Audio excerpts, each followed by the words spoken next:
وہ پروگرام ہے ڈیبیٹ کا، مناظرے کا، یہ کوئی لڑائی جھگڑا نہیں ہے، بلکہ عقل و قرآن و حدیث کی روشنی میں حق کی حقانیت کو ثابت کرتا ہے۔ ہم التماس کریں گے اپنے برادران سے کہ وہ آئیں اور یہاں پر ڈیبیٹ کا پروگرام شروع کریں، جس کا مرکزی موضوع ہے غیبت امام زمانہ اور اس سے متعلق اٹھنے والے سوالات۔ ایک آواز بلند صلوات۔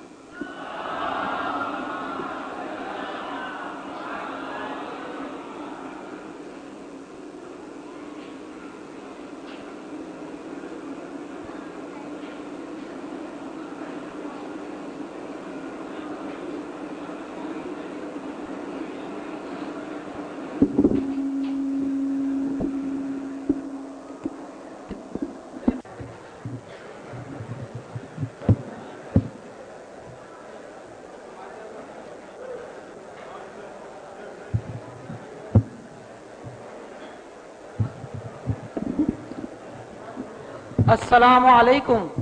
وعلیکم السلام ورحمۃ اللہ وبرکاتہ۔ مزاج بخیر ہے؟ الحمدللہ، اللہ اور اس کے رسول کا کرم ہے اور بزرگوں کی دعائیں ہیں۔ یقیناً بزرگوں کا سایہ اللہ کی ایک بڑی نعمت ہے، حالانکہ ہم لوگ آج کل اس نعمت کی بہت کم قدر کرتے ہیں۔ سچ فرمایا آپ نے، اگر ہم لوگ اس نعمت کی قدر کرتے تو آج یہ صورتحال نہ ہوتی۔ قرآن مجید میں خداوند عالم نے بہت واضح طور پہ بیان فرمایا ہے کہ لَإِن شَكَرْتُمْ لَأَزِيدَنَّكُمْ وَلَإِن كَفَرْتُمْ إِنَّ عَذَابِي لَشَدِيدٌ، کہ اگر تم میری نعمتوں کا شکریہ ادا کرو گے تو میں ان نعمتوں میں اضافہ کروں گا، لیکن اگر تم نے کفران نعمت یا ناقدری کا راستہ اختیار کیا تو میرا عذاب بہت سخت ہے۔ بے شک آپ سچ فرما رہے ہیں، اسی لیے تو آج ہم انسان ان مصیبتوں اور بلاؤں میں گرفتار ہے۔ اگر ہم ناشکر نہ ہوتے تو کیا ہماری یہ حالت ہوتی؟ دیکھیں یہ سلسلہ کہاں تک جاتا ہے۔ جناب، آپ تو مادی نعمتوں کی ناشکری کی بات کر رہے ہیں۔ انسان تو اتنا بڑا ناشکرا ہے کہ اس نے خداوند عالم کی عظیم ترین نعمت کا شکر ادا نہ کیا، اور نتیجہ آپ کے سامنے ہے۔ انسان نے مادی نعمتوں کا شکریہ نہ ادا کر کر دنیا میں مصیبتوں سے سامنا کیا، اور خداوند عالم کی سب سے عظیم نعمت اس کی ناقدری کر کے اپنے لیے آخرت کا عذاب مہیا کیا ہے۔ یہ عظیم ترین نعمت سے آپ کی کیا مراد ہے؟ عظیم ترین نعمت سے مراد ہے دین اسلام۔ کیا دین اسلام عظیم ترین نعمت نہیں ہے؟ بے شک یہ عظیم ترین نعمت ہے، یہ تو اللہ کا احسان ہے، ورنہ ہم لوگ کافر و گمراہ ہو جاتے۔ یقیناً یہ عظیم ترین نعمت ہے۔ اچھا آپ یہ بتائیں کہ ناقص دین نعمت ہے یا کامل دین؟ یہ کیا سوال پوچھ رہے ہیں آپ؟ یقیناً کامل دین نعمت ہے، اگر کسی کا دین ناقص ہوگا تو اسے کبھی نجات نہیں پائے گا۔ تو اب آپ ہمیں یہ بتائیں کہ دین اسلام کب کامل ہوا؟ میں نہیں جانتا، کیا آپ بتا سکتے ہیں؟ نہ صرف آپ کے بلکہ ہمارے بھی بڑے بڑے علماء اس بات کے قائل ہیں کہ دین اسلام اس وقت کامل ہوا جب 18 ذی الحجہ سن 10 ہجری کو میدان غدیر خم میں 1,20,000 سے زیادہ اصحاب کے سامنے حضرت رسول اکرم صلی اللہ علیہ وآلہ وسلم نے یہ اعلان فرمایا کہ من کنت مولا ہو فہذا علی جن مولا، کہ جس کا میں مولا ہوں اس کے یہ علی مولا ہیں۔ اس وقت خداوند عالم نے جناب جبرائیل علیہ السلام کے ذریعے آئے اکمال الدین نازل فرمائی کہ الیوم اکملت لکم دینکم واتممت علیکم نعمتی ورضیت لکم الاسلام دینا، کہ آج کے دن میں نے دین کو کامل کیا، اپنی نعمتوں کو تمام کیا، اور میں نے تمہارے لیے دین اسلام کو منتخب کیا۔ بلکہ اگر آپ غور کریں تو غدیر خم کے میدان میں رسول اللہ صلی اللہ علیہ وآلہ وسلم نے نہ صرف حضرت علی ابن ابی طالب علیہ السلام کی امامت و ولایت و خلافت بلا فصل کا اعلان کیا تھا، بلکہ اس پورے سلسلے طیبہ کا اعلان کیا تھا جو امت کے لیے ہادی تھے۔ کون سے سلسلے طیبہ کی بات کر رہے ہیں آپ؟ ہم اس سلسلے کی بات کر رہے ہیں کہ جس کے پہلے حضرت علی ابن ابی طالب علیہ السلام ہے اور آخری حضرت امام مہدی اجل اللہ تعالی فرجہ شریف ہے۔ یہ تو آپ نے پورے سلسلے کی بات کر دی۔ ہمیں یاد آ رہا ہے کہ ہمارے مفتی صاحب فرما رہے تھے کہ آپ شیعہ حضرات اس عقیدے کے قائل ہیں کہ ہر زمانے میں ایک حجت خدا، ایک رہنما کا ہونا ضروری ہے۔ کیا یہ درست ہے؟ بالکل، یہ صحیح بات ہے۔ اچھا، تو فرمائیے کہ اس زمانے میں آپ کا رہنما کون ہے؟ اس زمانے میں بلکہ آپ یہ بتائیے کہ آپ لوگ جو ہیں یہ جو عقیدہ رکھتے ہیں کہ اس زمانے میں کوئی رہنما نہیں ہے، کوئی ہادی نہیں ہے، تو آپ کا رہنما کون ہے؟ ہمارا رہنما ہے قرآن شریف، وہ حبل اللہ متین، وہ صراط المستقیم، وہ نورانی کتاب۔ تو آپ یہ بتائیے کہ کیا آپ کو قرآن مجید کی تمام آیتوں واضح ہیں آپ کے لیے؟ جی ہاں، بالکل واضح ہے۔ قرآن مجید میں بہت ساری ایسی آیات ہیں جنہیں آیات متشابہ کہتے ہیں، کیا وہ آیات بھی آپ کے لیے واضح ہیں؟ جی ہاں بالکل، بلکہ حضرت ان آیات کو واضح کر چکے ہیں۔ تو آپ کی کیا پورے قرآن میں نظر ہے؟ جی ہاں، میں سارے قرآن کو پڑھ چکا ہوں، بلکہ ماشاءاللہ سے میں حافظ قرآن بھی ہوں۔ تو ابھی آپ اس مجمع کے سامنے ذرا زحمت کر کے سورہ بقرہ کی ابتدائی آیات کی تلاوت فرمائیں گے؟ بالکل۔ اعوذ باللہ من الشیطان اللعین الرجیم، بسم اللہ الرحمن الرحیم، الف لام میم، ذالک الکتاب لا ریب هدی للمتقین۔ احسن، بس آپ نے بہت زحمت کر دی۔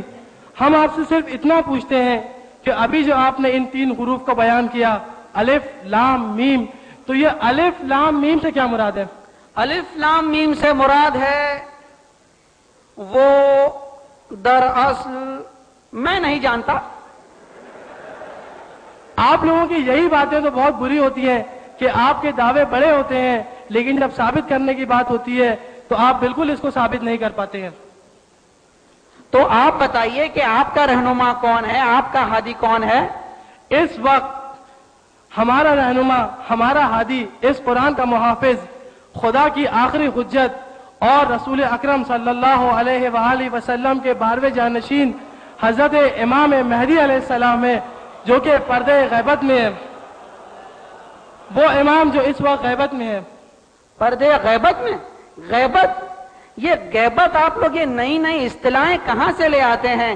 پہلے آپ تقیہ لے آئے، پھر آپ رجعت لے آئے، پھر ابھی آپ غیبت لے آتے ہیں۔ آخر آپ کے ان عقیدوں کی بنیاد کیا ہے؟ آپ کے تمام سوالوں کا ہم یہاں جواب فراہم کریں گے۔ پہلے آپ ایک چھوٹے سے سوال کے جواب دیجئے کہ آپ لوگ کتنے انبیاء کے قائل ہیں؟ سارا عالم اسلام اس بات کا قائل ہے کہ خداوند عالم نے انسانوں کی ہدایت کے لیے 1,24,000 انبیاء علیہ السلام کو بھیجا۔ تو آپ 1,24,000 انبیاء کے قائل ہیں؟ جی ہاں بالکل۔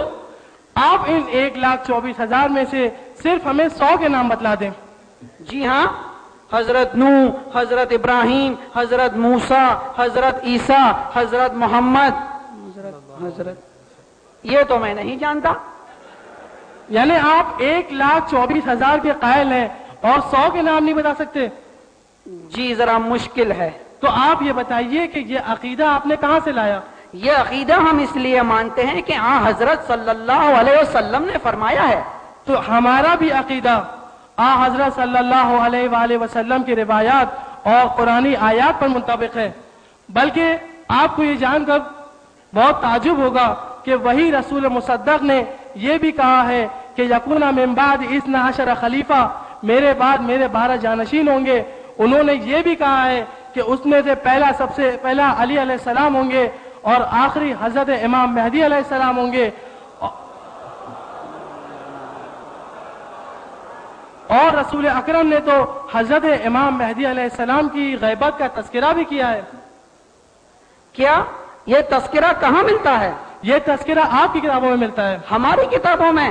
جناب آپ کو کوئی غلط فہمی ہو رہی ہے۔ ہمیں بالکل کوئی غلط فہمی نہیں ہوئی ہے، بلکہ آپ لوگوں کا ایک بڑا مسئلہ یہ ہے کہ آپ لوگ اپنی کتابوں سے بالکل بے خبر ہیں، بلکہ یہ کہنا درست ہوگا کہ آپ سے زیادہ آپ کی کتابوں کے بارے میں ہم لوگ جانتے ہیں، اور ہماری حقانیت کی ایک دلیل یہ بھی ہے کہ ہم اپنی باتیں آپ کی کتابوں سے ثابت کرتے ہیں۔ تو آپ کی بڑی بڑی کتابیں، یعنی وہ کتابیں جن کو آپ لوگ معتبر سمجھتے ہیں، جیسے فرائض السمتین شیخ حموی، ینابیع المودہ سلیمان قندوزی، اقد الدرر عبد الوہاب شعرانی، اور بہت ساری ایسی کتابیں جن کی ایک طویل فہرست بن سکتی ہے، ان سب میں یہ ملتا ہے کہ رسول اکرم صلی اللہ علیہ وآلہ وسلم نے فرمایا کہ امام مہدی علیہ السلام کی غیبت ہوگی، بلکہ بعض علماء نے آپ کے امام مہدی علیہ السلام کی غیبت کی حکمت بھی بیان کی ہے۔ غیبت کی حکمت، کیا آپ کسی عالم کا نام بتا سکتے ہیں؟ آپ کے جید عالم جن کو آپ لوگ بہت مانتے ہیں، بلکہ شاید ان کا نام سن کے آپ کھڑے بھی ہو جائیں، جناب فضل بن روزبہان، نہیں آپ بیٹھ جائیں، رحمت اللہ علیہ، انہی نے تو وہ کتاب ابطال الباطل لکھی ہے۔ آپ کو شاید ابطال الباطل اس لیے یاد ہے کیونکہ وہ شیعوں کے خلاف لکھی گئی تھی۔ جی ہاں جی ہاں، آپ سے گزارش ہے کہ آپ اس کا جواب احقاق الحق بھی پڑھ لیں۔ خیر، علامہ فضل بن روزبہان یہ بیان کرتے ہیں کہ خدا بند عالم نے امام مہدی علیہ السلام کو اس لیے غیبت میں رکھا کہ معاف کیجئے گا، آپ ہماری بات مکمل ہونے تھے۔ جی نہیں، مجھے لگتا ہے دانش صاحب ہم لوگ موضوع سے ہٹ رہے ہیں۔ جب میں غیبت کے معنی ہی نہیں جانتا تو غیبت کی حکمت جان کر کیا کروں گا؟ آپ مجھے یہ بتائیے کہ غیبت یعنی کیا؟ غیبت یعنی حضرت امام مہدی علیہ السلام اسی زمین پہ رہتے ہیں، وہ لوگوں کے درمیان رہتے ہیں، لوگوں کے درمیان آتے جاتے ہیں، لوگ انہیں دیکھتے ہیں مگر پہچان نہیں پاتے، یہ ہے غیبت کی حکمت۔ ہاں مجھے یاد آیا، ہمارے مفتی صاحب جناب حفیظ الرحمان اس بارے میں کچھ فرماتے تھے کہ آپ ان کو پہچانتے ہیں؟ جی نہیں، ہم انہیں نہیں پہچانتے الحمدللہ۔ بہرحال وہ فرماتے تھے کہ آپ شیعہ حضرات اس عقیدے کے قائل ہیں، ایک ایسے امام کو مانتے ہیں جو کسی تہہ خانے میں چھپا ہوا ہے، اور شاید وہ اس تہہ خانے کا کوئی مخصوص نام بھی بتا رہے تھے جو مجھے شاید یاد نہیں آ رہا۔ وہ غالباً سرداب کہہ رہے ہوں گے۔ جی ہاں، وہ کہہ رہے تھے کہ آپ ایک ایسے امام کے قائل ہیں جو کسی سرداب میں چھپے ہوئے ہیں، کیا یہ سچ ہے؟ جی نہیں، یہ ہم شیعوں پر لگائی ہوئی ایک تہمت ہے۔ آپ ہماری کوئی بھی کتاب اٹھا کے دیکھ لیں، کسی بھی عالم کا قول پڑھ لیں، کسی بھی حدیث کا مطالعہ کر لیں، کہیں پر آپ کو یہ نہیں ملے گا کہ ہمارا عقیدہ ہے کہ ہمارے امام مہدی علیہ السلام آغاز غیبت سے اب تک سرداب میں پوشیدہ ہیں۔ اگر یہ بات درست نہیں ہے تو پھر سرداب کی حقیقت کیا ہے؟ سرداب کی حقیقت بس یہ ہے کہ عرب میں بہت تیز گرمی ہوتی تھی، اور آج کل کے زمانے کی طرح وہاں پر کوئی کولر اور ایئر کنڈیشن تو تھے نہیں۔ بالکل بالکل۔ تو اس گرمی سے بچنے کے لیے لوگ اپنے گھروں میں تہہ خانے بنایا کرتے تھے، جس کو انگلش میں بیسمنٹ کہتے ہیں۔ اسی تہہ خانے کو سرداب کہتے ہیں۔ آج بھی عرب میں یہ رواج ہے، بلکہ اگر آپ نجف اشرف گئے تو وہاں پر آپ کو لوگوں کے گھروں میں اور مدرسوں میں کہیں منزلہ تہہ خانے ملیں گے۔ امام مہدی علیہ السلام کا سامرہ میں آبائی مکان تھا، وہیں پر آپ کی ولادت ہوئی تھی، وہیں پر آپ کا قیام تھا۔ دوسرے گھروں کی طرح اس گھر میں بھی ایک سرداب تھا، بلکہ جب حضرت امام حسن عسکری علیہ السلام کی شہادت واقع ہوئی، امام مہدی علیہ السلام وہیں تھے، اور وہیں سے آپ کی غیبت کا آغاز ہوا۔ بس یہ ہے سرداب کی حقیقت، ورنہ ہمارا یہ عقیدہ بالکل نہیں ہے کہ اس وقت امام مہدی علیہ السلام سرداب میں پوشیدہ ہے۔